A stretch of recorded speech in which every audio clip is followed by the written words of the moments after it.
राज्य सरकारच्या वाहतूक विभाग आणि पोलिसांकडून विनाकारण ई-चलान अनेक वेळा ऑनलाईन पद्धतीने घेतला जातो. त्यामुळे याचा संताप म्हणून बस ओनर सेवा संघाच्या महाराष्ट्र ट्रान्सपोर्ट ॲक्शन कमिटीद्वारे 5 मार्च रोजी सायंकाळी 11 वाजता राज्यभरातील वाहनांसह थेट आझाद मैदानात धडकण्याचा इशाराही दिला आहे. ठाण्यातील शासकीय विश्रामगृहात आयोजित पत्रकार परिषदेमध्ये वाहतूकदारांच्या समितीने याविषयी माहिती दिली आहे. तसेच शासनाने तोडगा काढला नाही तर हे आंदोलन अधिक तीव्र करणार असल्याचं देखील सांगितलंय. दरम्यान वाहतूकदारांच्या या संपाचा फटका शालेय विद्यार्थी, चाकरमान्यांना बसण्याची चिन्ह आहेत. राज्य सरकारने महसूल वाढीसाठी ई-चलानचा हत्यार म्हणून वापर सुरू केला आहे. टार्गेट देऊन वाहतूक नियम मोडल्याबद्दल दंडाच्या केसेस केल्या जात असून दिवसेंदिवस यामध्ये वाढ होताना दिसत आहे, असा आरोप वाहतूकदार संघटनेच्या नेत्यांनी केला आहे.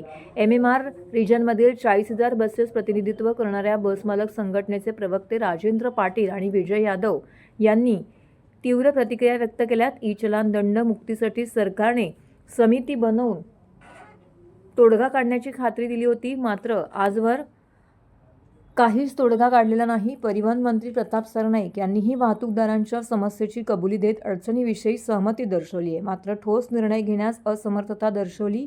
ई-चलानच्या नावाखाली गैरप्रकार सुरू आहेत. प्रत्येक कॉन्स्टेबलला ई-चलान कारवाईचे टार्गेट दिलेले आहेत.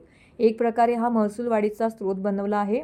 हे सर्वांनाच जाचक आहे. तेव्हा शासनाने चर्चेसाठी यावे अशी मागणी असून येत्या 5 मार्चला आझाद मैदानामध्ये वाहनांसह भव्य मोर्चा काढण्यात येणार असल्याचा इशारा या संघटनेने दिला आहे.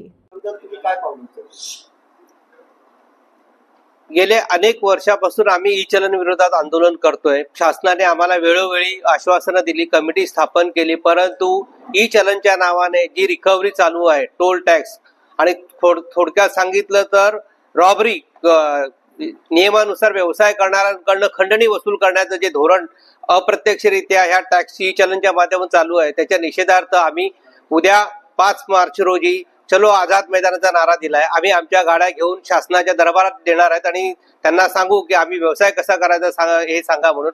अशा प्रकारचे ई-चलन, चुकीचे ई-चलन देऊन ह्या इंडस्ट्रीमधल्या जे ड्रायव्हर्स मिळणं आज कठीण झालेलं आहे. ही इंडस्ट्री मोडकळीस आलेली आहे. ह्या ई-चलनाच्या याच्या ओझ्याखाली जसं शेतकरी कर्जाच्या ओझ्याखाली आत्महत्येला गेला, तसा ई-चलनच्या ओझ्याखाली वाहतूकदार आता हा आत्महत्याकडे वळत चाललेला आहे. आणि त्या वाहतूकदारांचे आणि आर्थिक कणा वाचवण्यासाठी आम्ही उद्याचा चलो आझाद मैदानाचा नारा दिला. त्याच्या पुढे जर याच्यातून शासनाला जाग आली तर आम्ही उग्र आंदोलन करणार. समिती नेमली होती, पण याचिका दाखल केल्या होत्या, त्याशिवाय परिवहन मंत्र्यांची सुद्धा तुमची बैठक झाली होती, त्यात काय निष्पन्न झालं?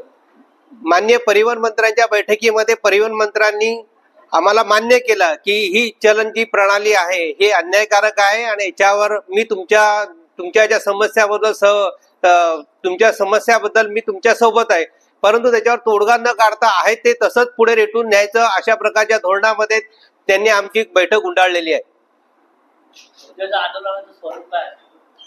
उद्याच्या आंदोलनात 5 मार्चच्या आंदोलनात चला आझाद मैदान आम्ही आमच्या गाड्या घेऊन शासनाच्या दरबारात जाऊन शासनाकडे देणार आहे. ह्या ई-चलन आम्हाला जी रिकव्हरी चालू आहे, टॅक्स ई-चलन टॅक्स नावाने जो नवीन टॅक्स शासनाने जो चालू केलेला आहे तो बंद करा, अन्यथा आमच्या वाहतूकदारांच्या सगळ्या गाड्या आपणच सांभाळा. याच्यासाठी आम्ही चलो आझाद मैदानाचा नारा दिलेला आहे. ओके.